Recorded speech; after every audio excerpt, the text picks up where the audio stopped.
오늘 광복절 대체 휴일인데 민주당 전당대회 날이기도 합니다. 예, 그렇죠.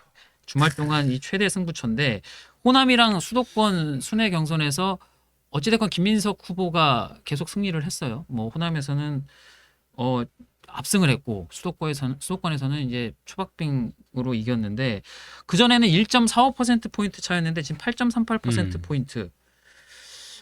이변은 없었다라고 봐야 되죠? 예. 결론은 그렇습니다. 제가 보니까 결국 호남 빼고는 거의 비슷한 거 아니에요. 네. 호남만 빼면. 그러면 호남의 결정에 따라서 당대표가 결정됐다. 뭐 이렇게 볼 수 있는데 결과적으로 호남에서 뭐 전략적 투표 이런 얘기도 있지만 반도체 이슈를 넘을 수 없었다. 네. 정청래 후보는 김민석 후보가 이 대통령의 전폭적인 지원을 받고 거기에 반도체 이슈와 관련해서 아주 적절한 타임에 또 대통령이 한 번 더 밀어주고 이것 때문에 호남에서 생각보다 격차가 너무 많아서 전북에서조차 그렇게 많이 났잖아요. 결국 이기기 어려운 상황. 결국 이제 대표는 정해졌다고 보고 관심은 최고위원으로 가는 거죠. 그렇죠. 최고위원 얘기 먼저 그럼 해볼까요? 이 사실 5명 가운데 3명이 지금 신청이잖아요.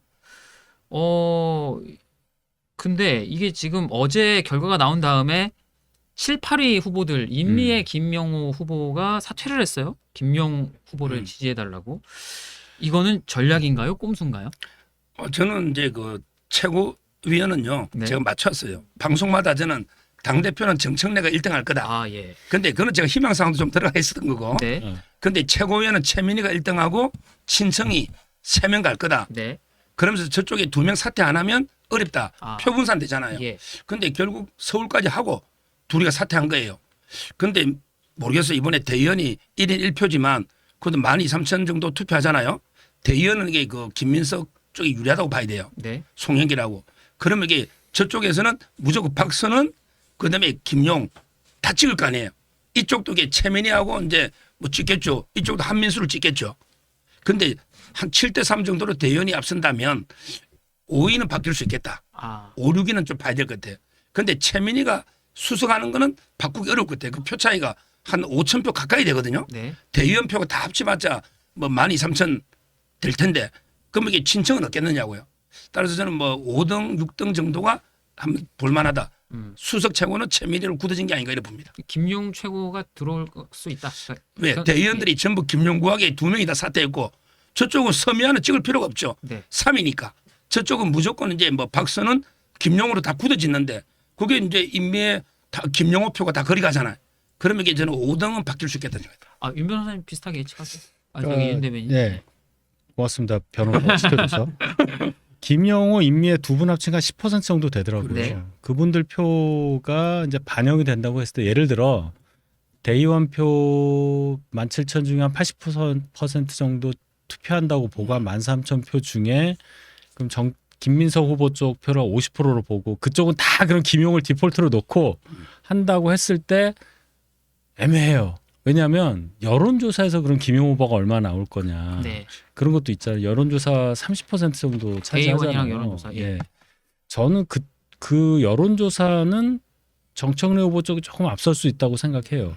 그래서 지금 표 차이가 한 2,000표 정도 나는데 한 2,500표 나는데 굉장히 애매하다. 근데 뒤집을 수 있을까 하는 생각이 조금 듭니다. 솔직히 얘기해서. 예. 그래서 한민수 후보가 5등으로 가까스로 당선되지 않을까 하는 생각은 들어요. 그래서 결론 친청이 3명. 1등은 최민희, 2등 박선원, 3등 서미화, 4등 이성윤, 5등 한민수 가능성. 거기에 제가 조금 네. 제가 비중을 제일 둡니다. 바라던 명단입니다. 바라던 제가 제일 명단이다. 당연히 바라죠. 예. 저는 정청래가 잘하길 바란다니까. 아니 그래, 그런 이재명- 뜻은 아니야. 저는 바라던 명단. 그 어떤 진심으로 응원하는 뭐 이런 건 아니고 전략적으로. 그렇죠. 뉴 정청래잖아요. 전략적으로 이게 정청래 쪽이 많이 돼야 네. 민주당이 자꾸 분열하고 시끄러울 거 아닙니까? 네. 아니 근데 일각에서는 지금은 이렇게 막 이제 친청계가 막 목소리를 높이고 있지만 막상 지도부가 경선이 끝나면 전당대회가 끝나면 그래도 그 친청 최고위원 3명이 당대표가한테 계속 각을 세우겠느냐 대통령한테 뭐 이런 아니다 이게 막 돌변할 거다 이런 그 전망도 있더라고요. 아우 처음에는 이제 바람에 풀이 싹 눕겠죠. 예. 처음에는 그럴 수 있다고 보는데 몇 달 지나고 나면 또 이슈가 나올 거예요. 그럴 때는 각을 세울 겁니다. 예. 특히나 뭐 한민수 형 같은 경우는 지역구 사정도 있잖아요. 본인이 친명으로 이제 세게 각인된 박용진 전 의원하고 또 한 번 세게 붙어야 하는 상황인데 네. 지금 이제 와서 친명으로 다시 간다고 해서 그 구도를 바꿀 수 있을까요? 뭐 그런 것까지 염두에 둔다면 시점에 따라서는 그분들이 또 각을 세울 수밖에 없고 또 네. 지금 뭐 오늘 보니까 김어준 씨도 좀 풀이 많이 죽은 것 같고 여러 가지 얘기가 나오는데 네. 그분들이 뭐 언제는 네. 안 그렇습니까? 유시민 씨 또 나올 수 있고 네. 그런 가능성 충분히 있으니까 서 변호사님 너무 실망하지 말기를 바래요. 아마 당분간은 뉴 정청래. 실망하지 말고. 당분간은 이제 뭐 좀 화합하는 이 모습을 보일 거예요. 네. 근데 1차전은 고비가요. 바로 이게 내년에 아마 보궐선거가 있다면 서울시장 거기에 그 김민석 대표가 재신임을 묻겠다 했죠. 네. 근데 민주당이 이길 가능성은 저 제로로 봐요. 아, 부동산 때문에. 그러면 이게 재신임 지키라. 이런 식으로 이게 세 명이 또 주장할 수 있잖아요. 그렇죠. 그때 고비고 그다음에 이제 총선 공천 이 큰 고비가 있어요. 네.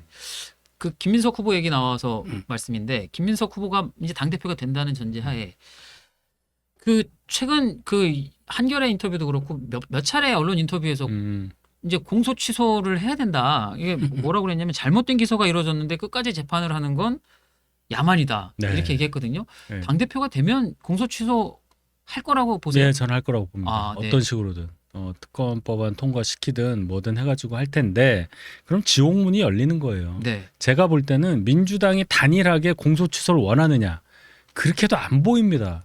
유시민 씨 말을 그렇게 흘겨들기가 쉽지 않아요. 미친 짓이라고 했잖아요. 네.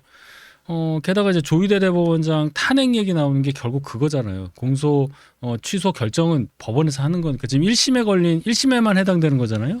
1심이 걸려 있는 이재명 대통령 재판이 3개.